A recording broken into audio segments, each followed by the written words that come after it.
Hi guys, welcome to the first lesson on this material course. In this lesson, we'll paint a sphere to emulate the texture of wood. This is going to be a fun process and it will really help you learn a lot when painting your own illustrations and also to add interesting effects. So I have a reference here of the sphere so I can paint on top and make it more precise. I also have some photos here so I can copy the texture of the material. It's very important that when you're doing a study, you don't paint something off the top of your head that you don't really know well enough.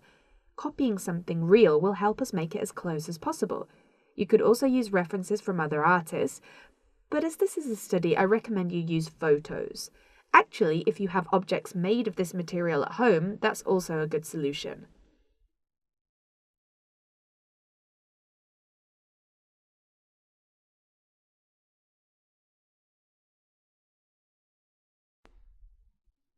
So create a new layer where we'll start to paint our sphere.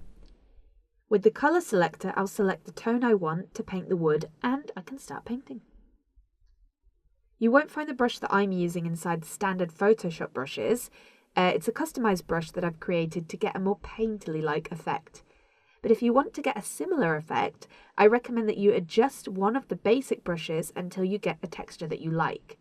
You could also create one from scratch, or you could search online for brushes that could help you achieve what you're looking for. Using a nice and effective brush will really help to add that texture to the material. So I'm painting the first strokes following the spherical shape of the model. You can go in any direction, but I'm making the wooden planks this way. Try out different directions and shapes. Carry on painting until you pretty much fill the whole sphere.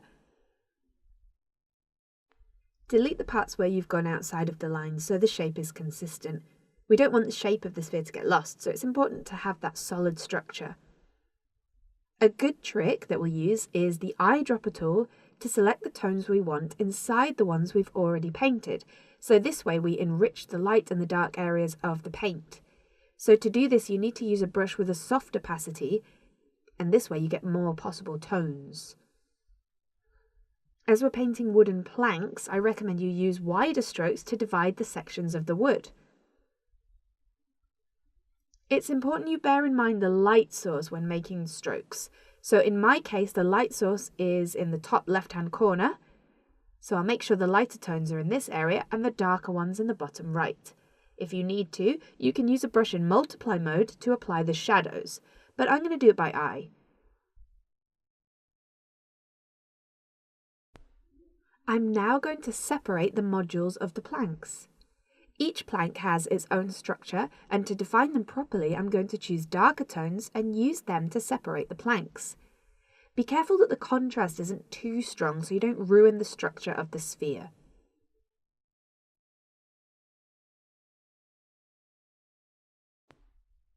If you open the colour menu, you can select other tones to add some chromatic richness to the sphere. Even though it might just be adding small touches of colour, it's always good to have more. Apply them softly on the sphere with a low opacity on the brush.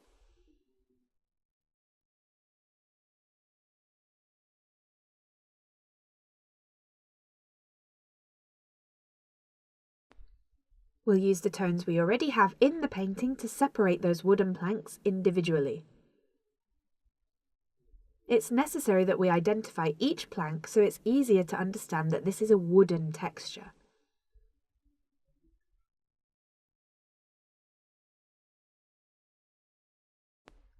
What we're going to do now is to add dark streaks all over the structure of the piece. The wood might have many streaks, so it's important to get this visual effect right. Apply this all over the sphere, although carefully as not to overload it.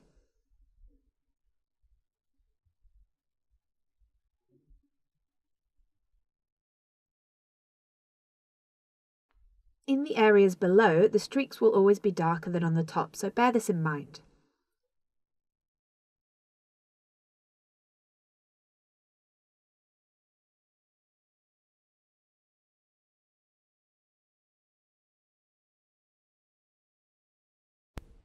Try and make your strokes stylish. I mean, that the lines follow an interesting direction and they're not just random or a simple copy of something else.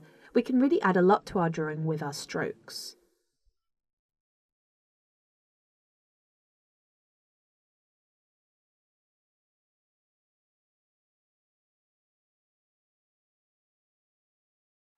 In the same way, we'll create smaller streaks paying attention to the appropriate light, depending on where you place them.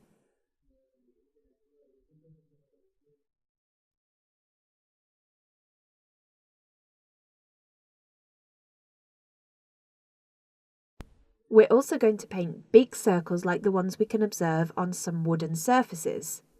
So these things are very characteristic on wood, like the knots, for example. We need to paint these on the sphere as well. Use big patches of colour that adjust to the lighting to paint these elements.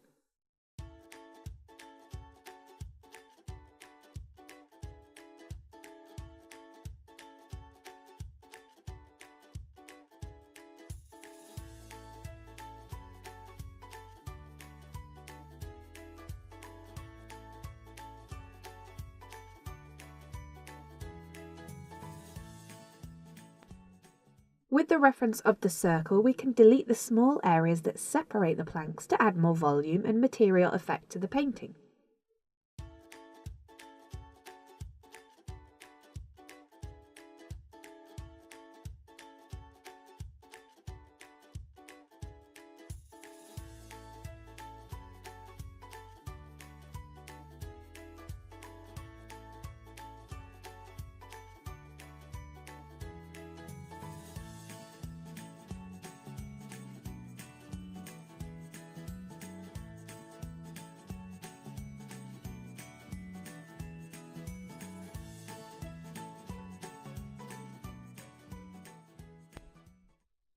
When we remove the reference circle, we can see the results much better. Every now and then add and remove the circle so you can retouch those areas you need.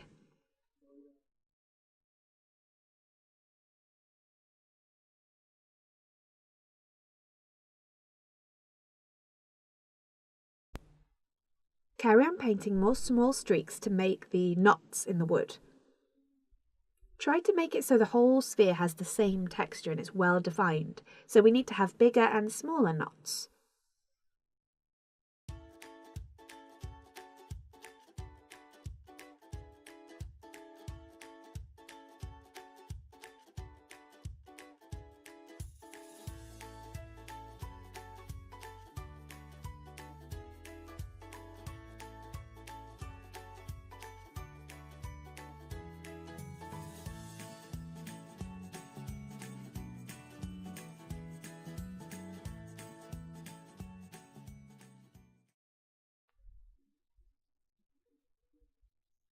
So, if we remove the references for a moment, we can observe how the sphere is coming along. And generally this way we can see the mistakes we might have made, and also what's working, what's not.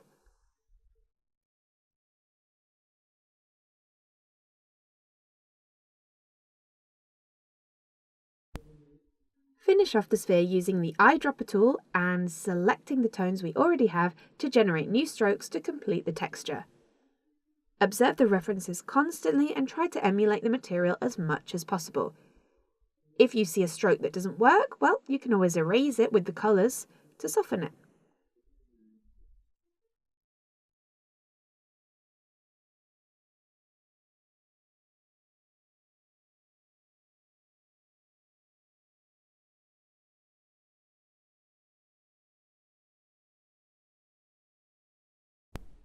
To add a nicer effect, we can darken some of the edges of the wooden planks. And this will just give us an attractive visual effect. But you can try out your own things if you want on separate layers to add or remove things to your painting.